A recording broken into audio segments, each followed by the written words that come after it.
حضرت عیسیٰ علیہ السلام نے بنی اسرائیل کے سامنے اپنی نبوت اور معجزات کا اعلان کرتے ہوئے یہ تقریر فرمائی جو قرآن مجید کی سورہ آل عمران میں موجود ہے۔ اس تقریر میں آپ نے اپنے 4 معجزات کا اعلان فرمایا۔ سب سے پہلا، مٹی کے پرندے بنا کر ان میں پھونک مار کر ان کو اڑا دینا۔ دوسرا، مادر ذات اندھے اور کوڑی کو شفا دینا۔ تیسرا، مردوں کو زندہ کرنا اور جو کچھ کھایا اور جو کچھ گھروں میں چھپا کر رکھا اس کی خبر دینا۔ اب ان معجزات کی کچھ تفصیل بھی سن لیجئے۔ مٹی کے پرندے بنا کر اڑا دینا۔ جب بنی اسرائیل نے یہ معجزہ طلب کیا کہ مٹی کا پرندہ بنا کر اڑا دیں تو حضرت عیسیٰ علیہ السلام نے مٹی کے چمگادڑ بنا کر ان کو اڑا دیا۔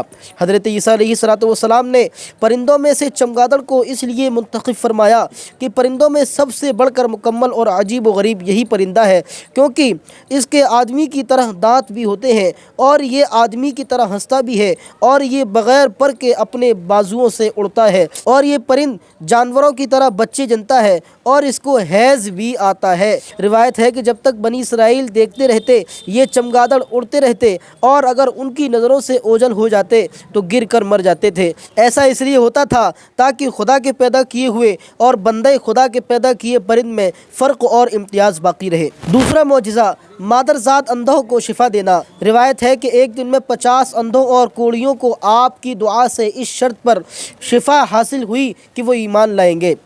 مردوں کو زندہ کرنا۔ روایت میں ہے کہ آپ نے 4 مردوں کو زندہ فرمایا۔ سب سے پہلا عازر اپنے دوست کو، اور دوسرا ایک بڑھیا کے لڑکے کو، تیسرا ایک عشر وصول کرنے والے کی لڑکی کو، چوتھا حضرت سام بن نوح علیہ السلام کو۔ عازر یہ حضرت عیسیٰ علیہ السلام کے ایک مخلص دوست تھے۔ جب ان کا انتقال ہونے لگا تو ان کی بہن نے آپ کے پاس قاصد بھیجا کہ آپ کا دوست مر رہا ہے۔ اس وقت آپ اپنے دوست سے 3 دن کی دوری کی مسافت پر تھے۔ عازر کے انتقال و دفن کے بعد حضرت عیسیٰ علیہ السلام وہاں پہنچے اور عازر کی قبر کے پاس تشریف لے گئے اور عازر کو پکارا تو وہ زندہ ہو کر اپنی قبر سے باہر نکل آئے اور برسوں زندہ رہے اور صاحب اولاد بھی ہوئے۔ بڑھیا کا بیٹا یہ مر گیا تھا اور لوگ اس کا جنازہ اٹھا کر اس کو دفن کرنے کے لیے جا رہے تھے۔ ناگہاں حضرت عیسیٰ علیہ السلام کا ادھر سے گزر ہوا تو وہ آپ کی دعا سے زندہ ہو کر جنازہ سے اٹھ کر بیٹھا اور کپڑا پہن کر اپنے جنازے کی چارپائی اٹھائے ہوئے اپنے گھر آیا اور مدتوں زندہ رہا اور اس کی اولاد بھی ہوئی۔ عاشر کی بیٹی ایک چنگی وصول کرنے والے کی لڑکی مر گئی تھی۔ اس کی موت کے 1 دن بعد حضرت عیسیٰ علیہ السلام کی دعا سے زندہ ہو گئی اور بہت دنوں تک زندہ رہی اور اس کے کئی بچے بھی ہوئے۔ حضرت سام بن نوح، اوپر کے تینوں مردوں کو آپ نے زندہ فرمایا تو بنی اسرائیل کے شریروں نے کہا کہ یہ تینوں در حقیقت مرے ہوئے نہیں تھے بلکہ ان تینوں پر سکتہ طاری تھا، اس لیے وہ ہوش میں آ گئے، لہذا آپ کسی پرانے مردے کو زندہ کر کے ہمیں دکھائیے۔ تو آپ نے فرمایا کہ حضرت سام بن نوح علیہ السلام کو وفات پائے ہوئے 4000 برس کا زمانہ گزر گیا، تم لوگ مجھے ان کی قبر پر لے چلو، میں ان کو خدا کے حکم سے زندہ کر دیتا ہوں۔ تو آپ نے ان کی قبر کے پاس جا کر اسم اعظم پڑھا تو فوراً ہی حضرت سام بن نوح علیہ السلام قبر سے زندہ ہو کر نکل آئے اور گھبرائے ہوئے پوچھا کہ کیا قیامت قائم ہو گئی؟ پھر وہ حضرت عیسیٰ علیہ السلام پر ایمان لائے۔ پھر تھوڑی دیر کے بعد ان کا انتقال ہو گیا۔ جو کھایا اور چھپایا اس کو بتا دیا۔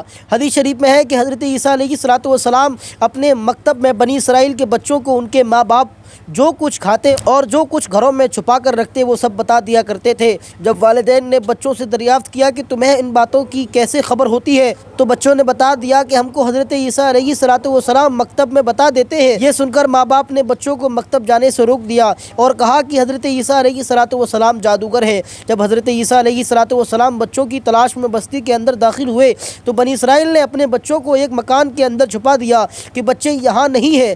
آپ نے پوچھا کہ گھر میں کون ہے تو شریروں نے کہہ دیا کہ گھر میں سور بند رہے ہیں۔ تو آپ نے فرمایا کہ اچھا سور ہی ہوں گے۔